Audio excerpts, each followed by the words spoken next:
Hi, welcome to lesson number 18. Today we have a full lesson, all of our books.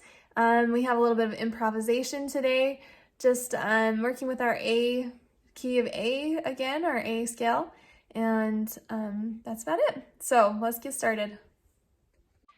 Beginning here in our theory book today, we're on page 32 and 33. We have an improvisation practice. So if you remember, improvisation means that you are making it up as you go along. You're improvising. So what's going to happen is I'm going to turn on a teacher duet, and you're going to listen and make up your own melody to go along with this harmony part. So you're going to put your fingers on A, B, C sharp, D, and E, and then just go from there. So I will give you a little bit of an example of this. Okay. I'm going to be up here just because it's fun to play up a little bit higher. It'll sound a little better. It'll go 4 beats and begin. 1, 2, ready, go.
And it kind of fades out at the end. So anyways, you're really just messing around, trying to figure out what will sound good with that teacher duet. And it's kind of soft, so hopefully your computer is loud. All right, then on this next page, page 33, we're just naming the chords, and then you're going to write in which notes are part of those chords, the chord tones. So you can definitely do that. We've worked with that a lot. Then down here, I'm going to play a short snippet of something, and I want you to circle whether I end on a tonic note or a dominant note. So if I am here in a key of G, if I end on up here on my D, that is my dominant. If I end back on G, that is my tonic. So I'm going to go ahead and play number 1 and circle tonic or dominant of what I end on. So don't watch my fingers or look at my piano music. This is ear training, so try to just use your ear. 1, 2, ready, go.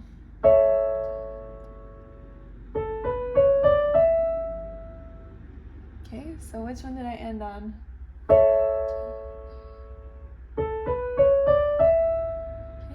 I ended on my dominant. Okay, here's number 2.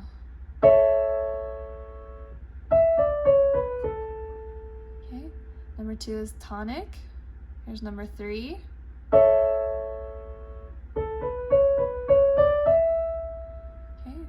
I ended on my dominant. Here's 4. Okay, I ended on my tonic. 5.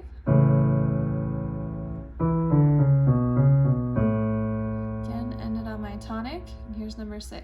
Okay,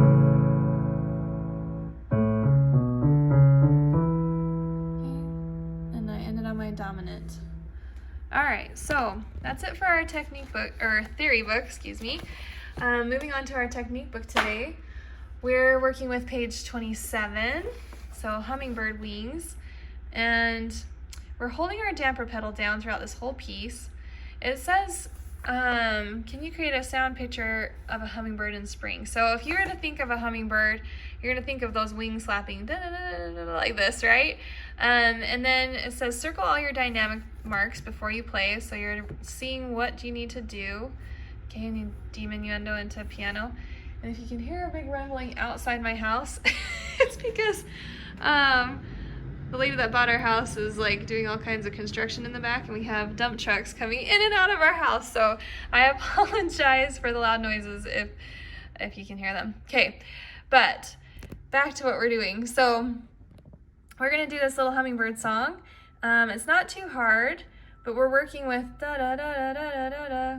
Okay, and then you really need to count for this piece. So you make sure that you get your rhythm right. Okay, so here I'm starting with my 2-finger on D in my left hand and my 2-finger on B. And it says to play it quickly, so we're gonna do that.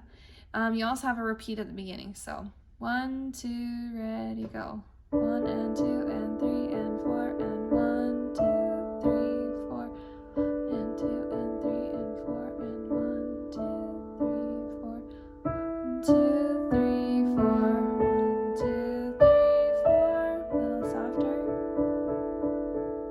2, 3, 4. Then you play the highest key, E key on the piano. All right. So that's it for our technique. Not too bad today. For our lesson book, we have our actual Whirling Leaves song. So here you're going to be playing it, not improvising to it. So we're working in our key of A again. So we have these two notes that are above middle C using ledger lines. So if I were to have a middle C, it would have the one ledger line through it.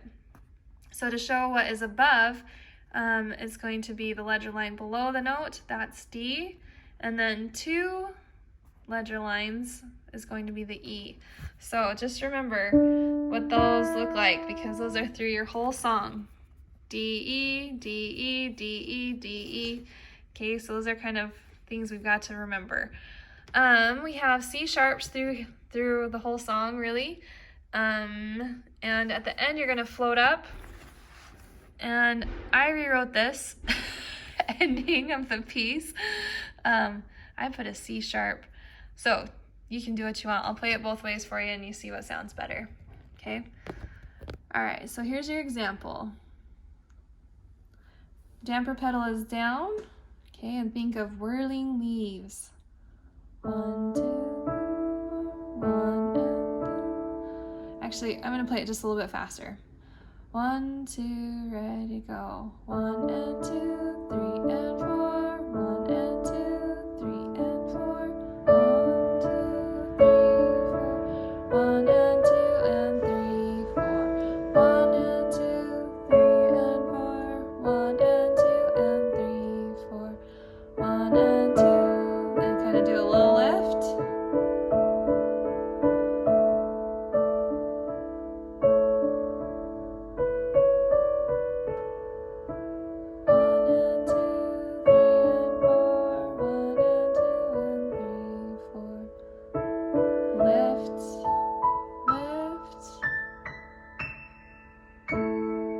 I put the C sharp. This is what the B sounds like, but I like the C sharp.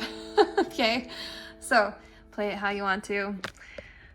All right, and lastly, we have our performance book. Italian children's game. This is a fun little one. You've got some staccatos in here, so just watch those. Here we are in our A 5-finger scale again, so you can write that up there. And we use our E and D a bunch in here again, so watch for those. And just staccatos, a few dynamics, and it's not too bad. So I'm going to give you an example first of just the song without the duet, and then we'll do the teacher duet. Okay? It says playful but not too fast, so here we go. 1, 2, ready, go.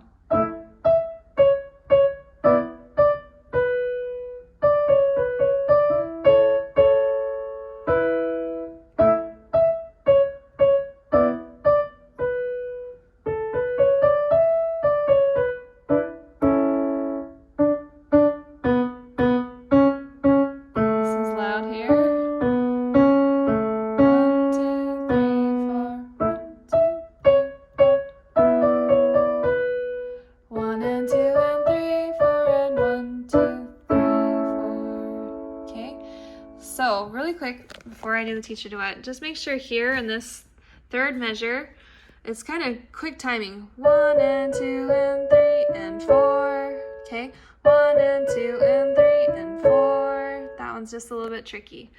So as we do the duet, you're gonna have to make sure you've got your timing just right so that you can play the teacher duet.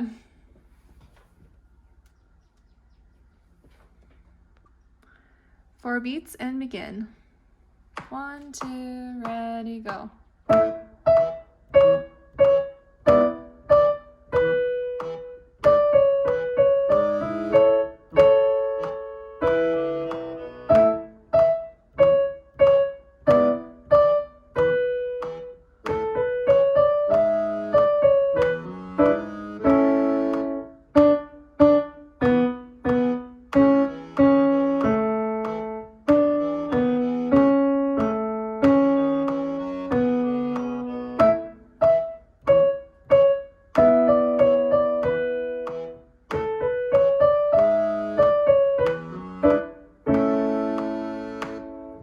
Okay, and that's it for our books. So our extra work, today we're going to put our two hands together for our E scale. So there's not much I need to cover, just that you've got to practice, okay? So we are going to go up our 4 octaves and feel the beat.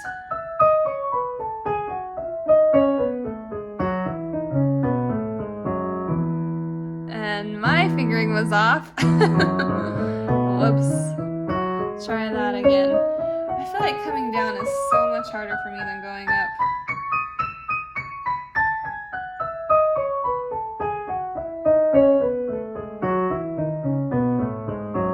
Ooh, I made it. Okay, so that's all you're doing this week is putting those hands together. So get that practiced up. Make sure that your hands are very crisp, very clean. Your fingers are nice and round. Okay, you want to have this type of a position on the keys where your knuckles are up. Okay, you have kind of a tennis ball stuck in there. So make sure you're playing just like that on the tips of your fingers.